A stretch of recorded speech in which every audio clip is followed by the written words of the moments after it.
Mengistu Haile Mariam was born on the 21st of May 1937 in Welayata Kaffa during the Italian occupation of Ethiopia. Mengistu was raised in the household of Kebede Tesema, who was the former governor of Gojam in the Amhara region of Ethiopia. His mother is said to have worked as a domestic servant, while his father was a house guard in the Kebede Tesema's household. Mengistu was raised partially in the Ethiopian Empire army camps around the country and partly within the compound of the aristocratic family. Mengistu attended the Negas Tekle Haimanot school in Debre Marcos, after which he was later expelled for misbehavior and was then redirected to join the army as a teenager. As an ambitious young soldier, he attracted the attention of the Eritrean-born General Aman Mikel Andom, who raised him to the rank of sergeant and assigned him duties as an errand boy in his office. General Aman then recommended him to the Holeta Military Academy, one of the two most important military academies of Ethiopia. After Mengistu graduated from the military academy in 1957, he received the rank of second lieutenant. General Aman became Mengistu's mentor, and when the general was assigned to the 3rd Division in Harar, Ethiopia, the general took Mengistu with him and assigned him as an ordnance officer in the 3rd Division. Mengistu was subsequently sent to the U.S. for the first time in 1964 to the Savannah Army Depot in Chicago, Illinois, for an ordnance testing course for 6 months. Unfortunately for Mengistu, General Aman Andom was abruptly transferred to Addis Ababa and was thereby replaced by General Haile Baidekan, who became Mengistu's new boss. General Haile Baidekan found Mengistu as an intriguer and a very dangerous young officer.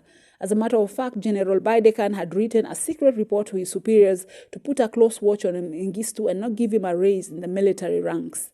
Needless to say, General Haile Baidekan's policy of strict discipline and order did not sit well with Mengistu. Consequently, the general's disapproval of Mengistu's insubordination and disrespect forced the general to release Mengistu from the 3rd Division. Later on, Mengistu attended an 18-month training program at the Aberdeen Proving Ground in Maryland, United States, and a few night classes at the University of Maryland, making him fluent in English. After his training, Mengistu was expected to command the Ordnance Subdivision in Harar. However, General Haile Baidekan prevented this move, citing previous insubordination. Years later, Mengistu would murder General Haile Baidekan along with 60 ministers and generals. Mengistu Haile Mariam typically endured derogatory comments about his appearance, rooted in his Konso background. His features were far more negroid or dark than the average Highlander Ethiopian, which may have given him an inferiority complex. But this is not to say that Mengistu had low self-esteem because of his dark skin. Although while receiving military training in the United States, Mengistu experienced racial discrimination, which may have led him to develop a strong anti-American sentiment. When he took over power and attended a DAG meeting in Addis Ababa, Mengistu Haile Mariam exclaimed with these words that, in this country, some aristocratic families automatically categorize persons with dark skin, thick lips and kinky hair as barriers or slaves. Let it be clear to everybody that I shall soon make these ignoramuses stoop and grind corn. So clearly, Mengistu was raised in an environment where racism and colorism created an unequal society. Hence, his rebellious nature could have been largely influenced by the social inequality in Ethiopia.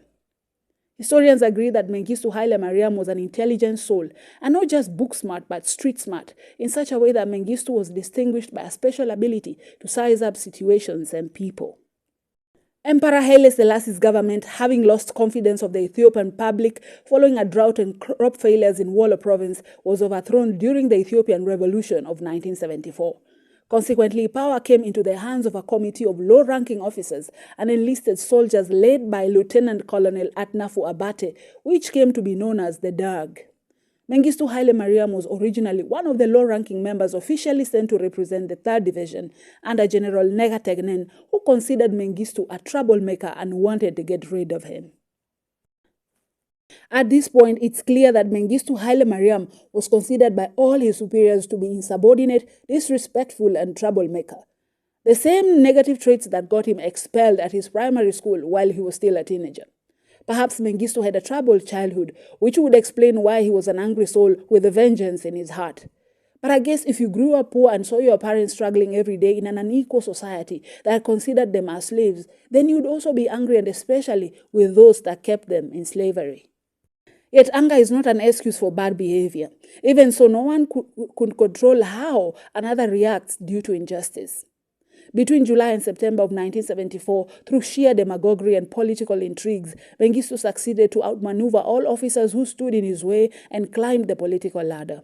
As a result, Mengistu, Haile Mariam, and Colonel Atnafu Abate became deputy chairman of DAG, the Marxist-Leninist military junta, from 1975 to 1977. When Emperor Haile Selassie died in 1975, it was rumored that Mengistu executed him by smothering him with a pillowcase, a rumor which he has since denied.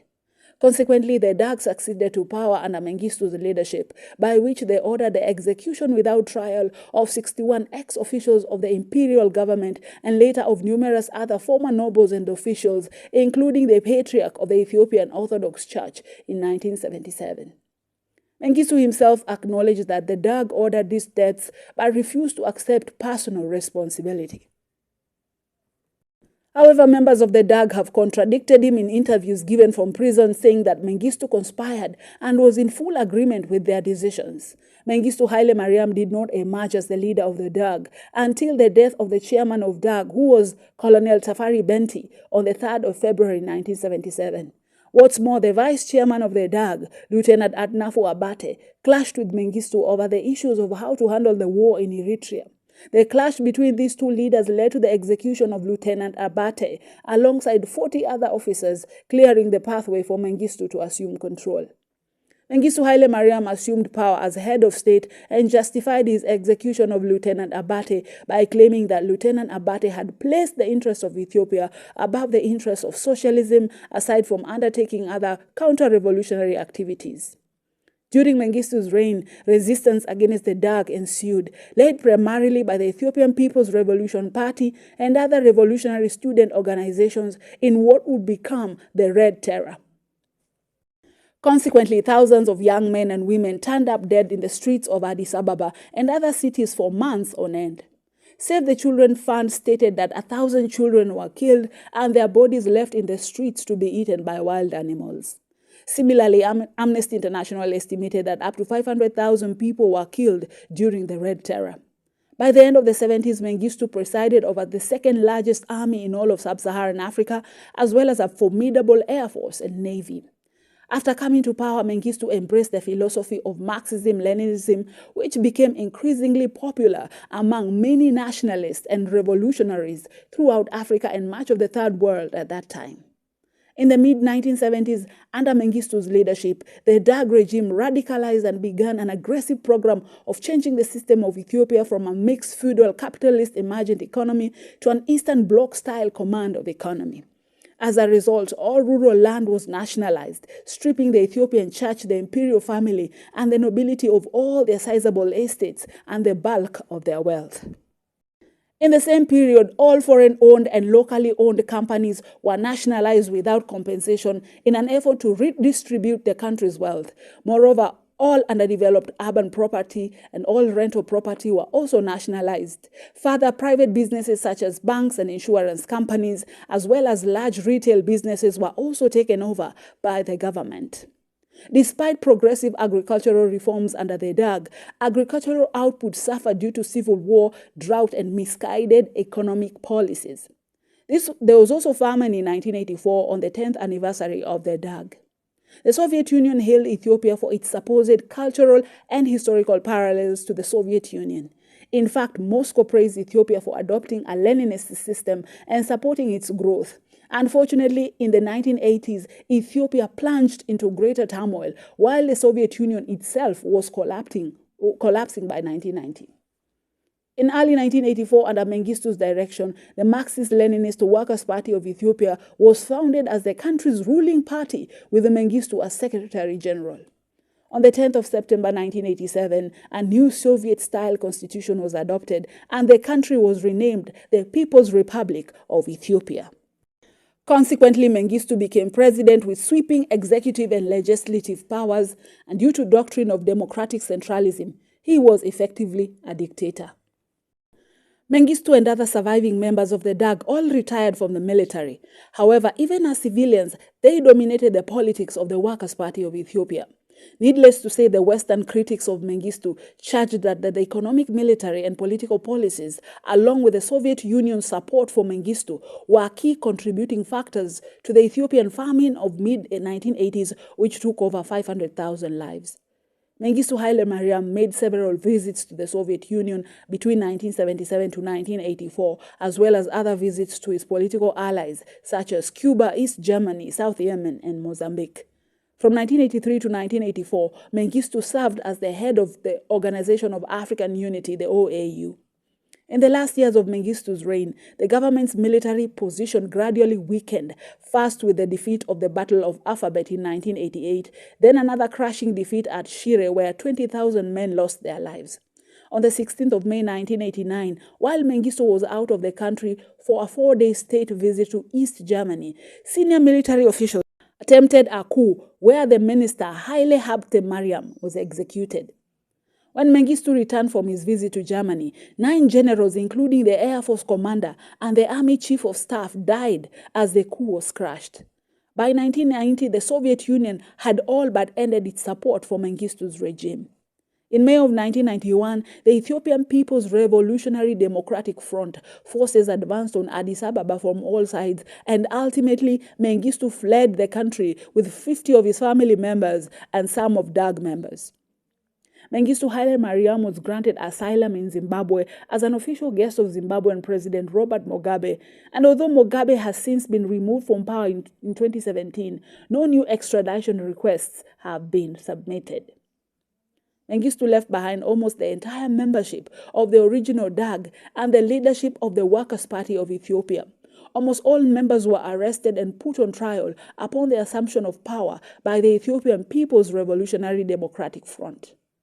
Mengistu has claimed that the takeover of his country resulted from the policies of Mikhail Gorbachev, who in his view allowed the dissolution of the Soviet Union and the termination of its aid to Ethiopia. An assassination attempt against Mengistu occurred on the 4th of November 1995, while he was out walking with his wife near his home in Gunhill suburb of Harare. And at this point, it's noteworthy to point out that Mengistu Haile Mariam married Wabunachi Bisho in 1968, and together they have a son, Andinet, and 2 daughters, Tigist and Timrit. Fortunately for Mengistu, he survived this assassination attempt while his alleged attacker, Solomonic, was shot and arrested by Mengistu's bodyguards. He was later tried for this assassination attempt, pleading not guilty in a Zimbabwean court on the 8th of July 1996, and later sentenced to 10 years in prison. As of 2018, Mengistu still resided in Zimbabwe, despite the Ethiopian government's desire that he be extradited. Mengistu is said to live in luxurious circumstances, and it's even claimed that Mengistu advised Mugabe on security matters. In May of 2022, Zimbabwe suggested that it might extradite Mengistu Haile Mariam to Ethiopia. Mengistu Haile Mariam was charged by the government of Ethiopia, led by the then President Meles Zenawi in absentia, for unaliving nearly 2 million people. Moreover, the charge sheet and evidence list for his crimes were 8,000 pages long. The evidence against Mengistu included signed execution orders, videos of torture sessions, and personal testimonies. The trial of the DAG members began in 1994 and ended in 2006. Ultimately, the court found Mengistu guilty as charged on the 12th of December 2006 and imposed a life sentence in January of 2007. In addition to the genocide conviction, the court found him guilty of imprisonment, illegal homicide, and illegal confiscation of property. Foiling an appeal on the 26th of May 2008, Mengistu was sentenced to death in absentia by Ethiopia's High Court, overturning his previous sentence of life imprisonment. Further, 23 of his most senior aides also received death sentences that were commuted on the 1st of June 2011. As of October 2011, 16 of former Mengistu officials have been released from prison and are on parole due to their old age and good behavior while incarcerated. However, Mengistu's sentence remains unchanged.